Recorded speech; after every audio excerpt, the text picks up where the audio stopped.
Hello students, GPS online classes में आपका स्वागत है। सोशल साइंस के अंतर्गत हमारा चैप्टर भारत का संविधान, इस चैप्टर का अपना रिवीजन चल रहा है। इस चैप्टर के अंतर्गत आज अपन पढ़ेंगे संविधान में मौलिक अधिकार। ठीक है, तो देखिए विद्यार्थियों,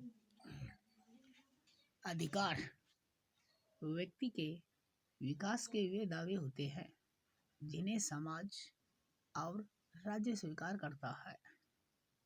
जब उन अधिकारों का वर्णन देश के संविधान में हो और जिनको न्यायपालिका द्वारा न्यायिक सुरक्षा प्राप्त हो, तब ऐसे अधिकार मौलिक अधिकार कहलाते हैं। भारतीय संविधान के भाग 3 में अनुच्छेद 12 से लेकर 35 तक के मौलिक अधिकारों का वर्णन किया गया है। मूल रूप से कुल 7 मौलिक अधिकार प्रदत्त थे, लेकिन 44वें संविधान संशोधन 1978 द्वारा संपत्ति के अधिकार को मौलिक अधिकारों की श्रेणी से हटाकर कानूनी अधिकार बनाने के कारण वर्तमान में कुल 6 मौलिक अधिकार हैं। वर्तमान में हमारे देश के संविधान में भारतीय नागरिकों को कुल 6 अधिकार प्राप्त हैं। पहला अधिकार है समानता का अधिकार। कानून की दृष्टि से प्रत्येक भारतीय समान है। अनुच्छेद 14 से 18 तक इसका वर्णन किया गया है। ठीक है। दूसरा है स्वतंत्रता का अधिकार।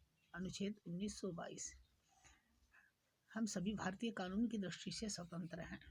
नंबर 3, शोषण के विरुद्ध अधिकार। अनुच्छेद 23-24, संविधान के अनुसार किसी भी व्यक्ति का शोषण नहीं किया जा सकता। ठीक है। चौथे अधिकार है धर्म की स्वतंत्रता का अधिकार। भारतीय संविधान के अनुसार कोई भी भारतीय अपनी इच्छा से किसी भी धर्म को मान सकता है। ठीक है। पांचवा अधिकार है संस्कृति और शिक्षा संबंधी अधिकार। अनुच्छेद 29-30,